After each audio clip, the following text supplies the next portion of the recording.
कृष्णा। ओम नमः शिवाय। प्रिय भक्तजनों, आज मैं आपको सुनाने जा रही हूँ माघ मास में सुनी जाने वाली सास बहू और सालिग्राम जी की कहानी। अगर आप हमारे चैनल पर नए हैं तो कृपया चैनल को सब्सक्राइब कर लीजिए और वीडियो को लाइक करके कमेंट बॉक्स में हरे कृष्णा जरूर लिखिए, क्योंकि भगवान का नाम लिखने से हमें अनंत फलों की प्राप्ति होती है। तो आइए भगवान गणेश का ध्यान करते हुए कथा का शुभ आरंभ करते हैं। ओम श्री गणेशाय नमः। बहुत समय पहले की बात है। एक गांव में एक परिवार रहता था।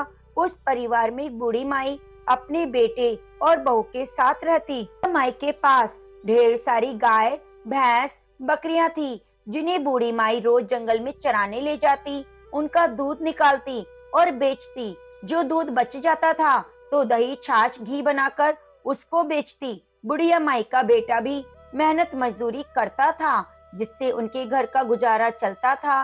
बुढ़िया माई इन सभी कामों को करने के साथ ही रोज शालिग्राम भगवान की पूजा किया करती। सुबह शालिग्राम भगवान को भोग बनाकर भोग लगाती, शालिग्राम भगवान की आरती करती, भजन कीर्तन करती। यही उसकी दिनचर्या थी। एक बार की बात है, बुढ़िया माई माघ मास में 1 महीने के लिए हरिद्वार जाकर माघ स्नान करना चाहती थी, परंतु अब वह सोचने लगी, मेरे जाने के बाद घर का इतना सारा काम अकेले मेरी बहू कैसे करेगी। गाय, भैंस, बकरियों को जंगल में चराने ले जाना, दूध निकालकर दूध बेचना, दही, छाछ, घी बनाकर बेचना और साथ ही घर का सारा काम काज भी करना है। इसके अलावा मेरे शालिग्राम भगवान की सेवा और पूजा भी करनी है। बहू अकेली ये सारा काम काज कैसे करेगी। यह सोचकर बुढ़िया माई उस दिन उदास बैठी हुई थी, क्योंकि उसके मन में तो था कि वह हरिद्वार जाए और माघ मास का स्नान करे। शाम को जब बुढ़िया माई का बेटा हरिया मजदूरी करके घर आया तो उसने अपनी माँ को जो उदास बैठे हुए देखा तो बोला, माँ क्या बात है, आज तुम कुछ उदास लग रही हो। तो बुढ़िया माई का बेटा अपनी माँ से पूछता है। बुढ़िया 1-2 बार तो चुप लगाती है, फिर बुढ़ी माई अपने बेटे से बोलती है, बेटा मैं माघ का महीना लगने वाला है, मेरा मन करता है कि इस बार मैं माघ मास में हरिद्वार जाकर माघ स्नान करूं, परंतु बेटा मेरे जाने के बाद बहू घर का सारा कामकाज अकेले कैसे संभालेगी। तब बुढ़िया माई का बेटा हरिया अपनी माँ से बोला, माँ अगर तुम्हारा मन हरिद्वार जाकर माघ स्नान करने का हो रहा है तो तुम जरूर जाओ, तुम्हारी बहू तुम्हारे पीछे से घर का सारा कामकाज संभाल लेगी। तब बुढ़िया माई अपने बेटे से बोली, बेटा तू एक बार अपनी पत्नी से पूछ कर देख ले। तब हरिया ने कहा, हाँ माँ, मैं अपनी पत्नी से अभी पूछ लेता हूँ। और वह अपनी पत्नी पार्वती को आवाज लगाकर कहता है, अरे ओ पार्वती जरा इधर तो आ। पति के बुलाने पर हरिया की पत्नी पार्वती आई। तब हरिया ने अपनी पत्नी पार्वती को पूरी बात बताई। अब बूढ़ी माई की बहू, जो बड़ी ही नेक और सीधी सादी थी, स्वभाव की बड़ी सरल थी, दुनियादारी की चालाकियां उसे नहीं आती थी। उसने अपनी सासू माँ से कहा, माँ जी अगर आपका मन माघ स्नान करने के लिए है और हरिद्वार जाकर आप माघ स्नान करना चाहती हैं तो आप जरूर जाइए, मैं आपके पीछे से आपके सभी काम कर लूंगी। तब बूढ़ी माई ने गाय भैंसों का पूरा कामकाज अपनी बहू पार्वती को समझाया। दूध, दही, घी बेचने जाना है, रोज सुबह जल्दी उठकर स्नान करने के बाद मेरे शालिग्राम भगवान को स्नान कराना है, उनकी पूजा करनी है, घी का दीपक जलाना है, सुबह शाम आरती करके और फिर मेरे ठाकुर जी को भोग लगाना है। बहू ने सारा काम अपनी सासू माँ से अच्छी तरह से समझ लिया।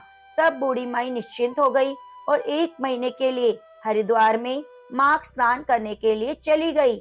अब दूसरे ही दिन से बूढ़ी माई की बहू सुबह जल्दी सवेरे उठ जाती, स्नान करके शालिग्राम भगवान को स्नान कराती, घी का दीपक जलाती, आरती कराती और भोग बनाकर शालिग्राम भगवान को एक थाली में भोजन परोस देती। 1 लोटे में जल रख दिया और शालिग्राम भगवान से बहू बोली, शालिग्राम भगवान आप भोजन कर लीजिए और पानी भी पी लेना, मैं आकर झूठे बर्तन ले जाऊंगी, क्योंकि अभी मुझे घर के बहुत से काम करने हैं। ऐसा कहकर बूढ़ी माई की बहू पार्वती गाय, भैंस, बकरियों का दूध निकालकर बेचने चली गई।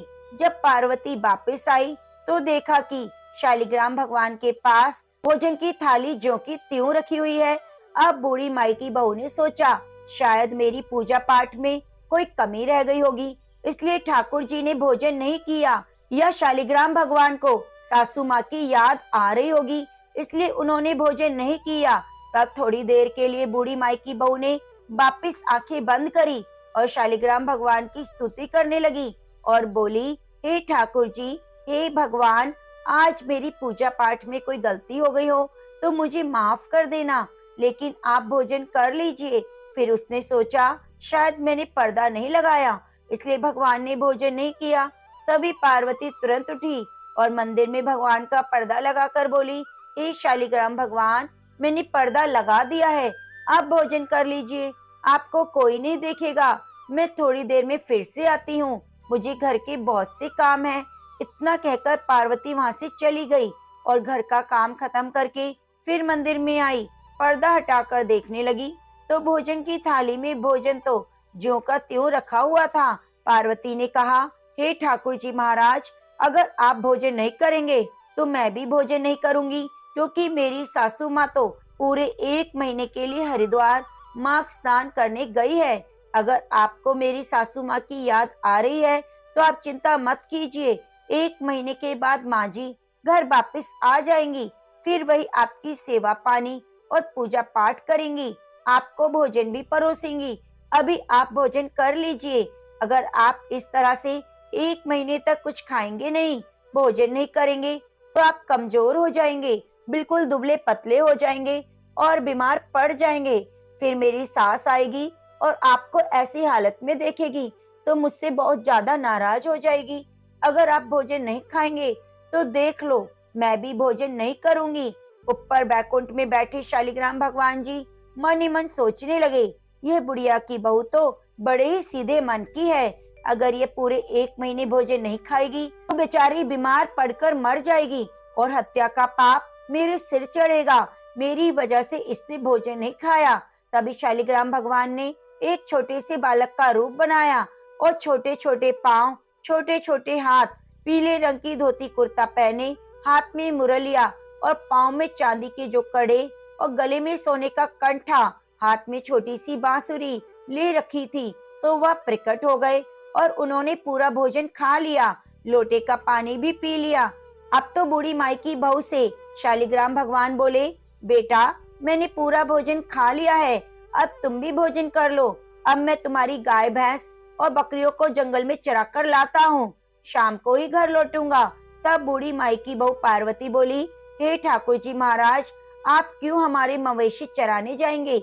अगर मेरी सास को पता चलेगा तो वह बहुत नाराज होगी। तब शालिग्राम भगवान जी बोले, अरे पार्वती, पूरा दिन मैं घर में रहूंगा तो मेरा मन भी नहीं लगेगा। इस तरह मैं तुम्हारी बकरियां, गाय भैंस चरा कर लाऊंगा तो मेरा पूरा दिन कट जाएगा। तब पार्वती कुछ नहीं बोली। इस तरह शालिग्राम भगवान जी अब उसके सारे जानवरों को, गाय भैंस बकरियों को जंगल में चराने के लिए चले गए। शाम को सभी जानवरों को घर वापस ले आए और आते ही बोले, पार्वती, गरम गरम रोटी, दूध का कटोरा और मक्खन दे दो, भूख लगी है। बूढ़ी माई की बहू पार्वती ने शालिग्राम भगवान की बात सुनी तो जल्दी से आसन पर बिठाया और चौकी पर भोजन की थाली रखी। गरम गरम दूध का कटोरा, मक्खन और खाना परोस दिया। शालिग्राम भगवान ने भोजन खाया, मक्खन खाया और दूध पिया, वापस अपनी मूर्ति में चले गए। अब तो रोज ऐसे होने लगा। इस तरह पूरा माघ का महीना धीरे धीरे बीत गया। अब बूढ़ी माई वापस आने का समय हो गया। माघ स्नान करके बूढ़ी माई वापस अपने घर आ गई। घर आकर बूढ़ी माई ने सबसे पहले अपने घर में बने मंदिर में भगवान शालिग्राम के दर्शन के लिए गई, तो वहां उसे शालिग्राम भगवान की मूर्ति दिखाई नहीं दी। तब बूढ़ी माई ने अपनी बहू पार्वती से पूछा, बहू, मेरे शालिग्राम भगवान की मूर्ति कहाँ है? बहू बोली, माँ जी, आपके शालिग्राम भगवान हमारे मवेशियों को चराने के लिए जंगल में गए हैं, अब तो वे शाम को ही लौटेंगे। ऐसा सुनते ही बूढ़ी माई का माथा ठनका। वे नाराज होते हुए बोली, बहू, ठाकुर जी की मूर्ति कहाँ है? कभी ठाकुर जी भगवान की मूर्ति से निकलते हैं और हमारे मवेशी चराने जंगल में जाएंगे, तुम झूठ बोल रही हो। तुमने मेरे ठाकुर जी की मूर्ति को कहीं रख दिया है या फेंक दिया है? बताओ सच सच क्या है? मेरे शालिग्राम भगवान कहाँ हैं? इस तरह बूढ़ी माई अपनी बहू को जोर जोर से डांटने लगी। तब बूढ़ी माई का बेटा हरिया भी आ गया और बूढ़ी माई ने अपने बेटे की तरफ देखा। तब बूढ़ी माई का बेटा हरिया कहने लगा, अरे माँ, तुम कब आई हरिद्वार से? बूढ़ी माई बोली, बेटा अभी आई हूँ और आते ही अपने शालिग्राम भगवान के दर्शन के लिए मंदिर में आई। बेटा देख रही हूँ कि मुझे मेरे शालिग्राम भगवान की मूर्ति नहीं मिल रही। तेरी बहू बोल रही है कि शालिग्राम भगवान मवेशियों को चराने गए हैं।